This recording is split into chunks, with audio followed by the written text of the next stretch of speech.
8 de la mañana con 51 minutos. Gracias por continuar con nosotros. Ya se lo adelantábamos, estaríamos platicando con especialistas en torno a la llegada de Joe Biden a la presidencia de los Estados Unidos. ¿Y qué sigue después del día de ayer? ¿Qué sigue en cuanto a la relación con nuestro país y en cuanto a las implicaciones que tendrán algunas de las decisiones que se están tomando ya en el vecino país del norte? Y para eso me da muchísimo gusto saludar esta mañana a Enrique Perret. Él es internacionalista y director de USA Mexico Foundation. ¿Cómo estás, Enrique? Muy buenos días. Hola, Jimena, buenos días. Un gusto estar aquí con ustedes. Enrique, de entrada, la pregunta obligada. ¿Cuál es la relación que existe entre nuestro país y entre Estados Unidos? Escuchaba yo por la mañana que el presidente López Obrador decía que es muy buena. Sin embargo, yo tendría mis asegúnes por temas como, por ejemplo, no reconoció en su momento el triunfo de Joe Biden. Esta ley de seguridad nacional que se aprueba a finales de año, este ofrecimiento que se le hace a Julian Assange de asilo político. ¿Cuál es la realidad de las cosas, Enrique, en cuanto a la relación Estados Unidos-México hoy por hoy? Mira, lo primero es que hay que entender que es una relación bastante amplia en cuanto a temas y bastante compleja, ¿no?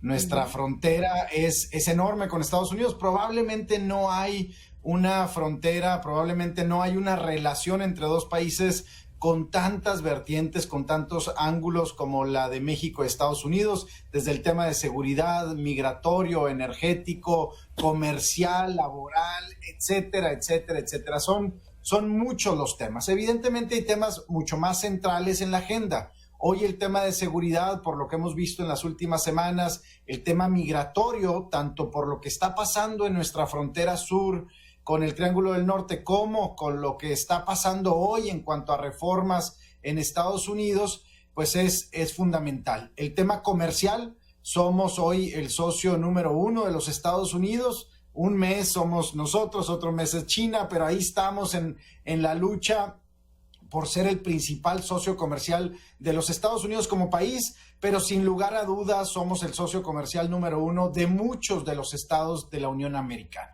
Ahora, ¿qué cambia un poco, Jimena, entre la presidencia de Donald Trump con la presidencia de Joe Biden?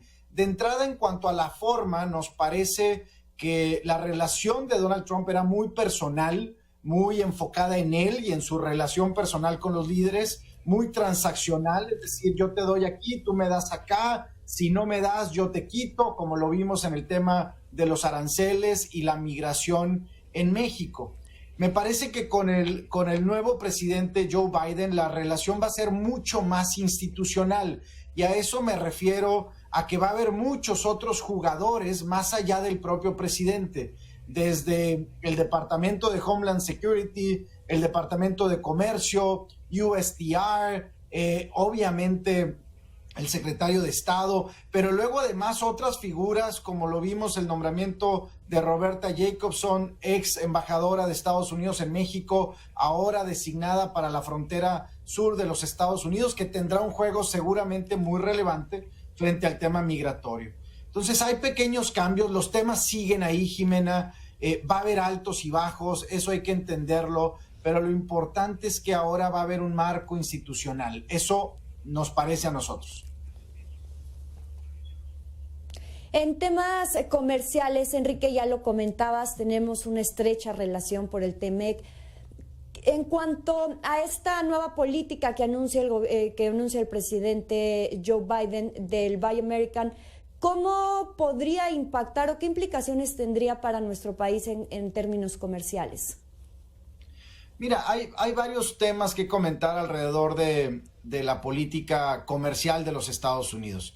El Buy America siempre ha estado ahí, en algunos momentos surge con más fuerza, evidentemente ante una crisis económica como la que está viviendo Estados Unidos, va a haber más voces de comprar internamente y no comprar en el exterior. Eso sucede siempre y sucede en muchos países, hay siempre voces que quieren aprovechar un contexto de crisis económica para posicionar el tema. Con Donald Trump también fue muy complicado. Recordarás que también durante la crisis sanitaria o la crisis de salud que hoy todavía seguimos con ella, pues hubo muchos posicionamientos de fabricar en Estados Unidos, de regresar las fábricas a Estados Unidos, de que las empresas no se vayan de los Estados Unidos, de que crean empleo en los Estados Unidos. Evidentemente, cada país velará por su propio interés. Ahora, lo que sí tiene Joe Biden, que es muy interesante, es que es un multilateralista, ¿no? Ayer vimos ya cómo regresa al Acuerdo de París, cómo regresa a la OMS, y me parece que en ese sentido, Joe Biden, su equipo y en conjunto demócratas y republicanos tendrán que ver que el acuerdo comercial con México y con Canadá es una gran plataforma que sirve también a Estados Unidos para su recuperación económica. No es lo mismo que haya una planta productiva que le provee a Estados Unidos en Ciudad Juárez, en Tijuana o en el Bajío mexicano, que estar en China o en Japón o en el sudeste asiático. Entonces, me parece que tenemos una gran oportunidad en cuanto al tema comercial. El comercio con Estados Unidos ha estado creciendo en los últimos años. Evidentemente, con la pandemia hubo una reducción, pero son miles de empresas norteamericanas las que hoy están invertidas en México y que quieren continuar con la relación comercial. Ahí yo veo más una oportunidad que un riesgo. Evidentemente, hay muchos temas que cumplir, como el tema de la reforma laboral en México, la implementación. Hay temas de medio ambiente con los que hay que tener cuidado. Recordemos que la senadora Kamala Harris en su momento votó en contra del TEMEC por un tema de medio ambiente, aún sabiendo ella que iba a ser pasado por el Senado norteamericano, pero quiso hacer un statement sobre el medio ambiente, que es algo muy, muy importante para ellos. Entonces, el tema comercial está ahí, la plataforma ya está ahí, ya se firmó, hay que aprovecharla. Enrique, y dejo al final el tema que ha generado más expectativas, el tema migratorio.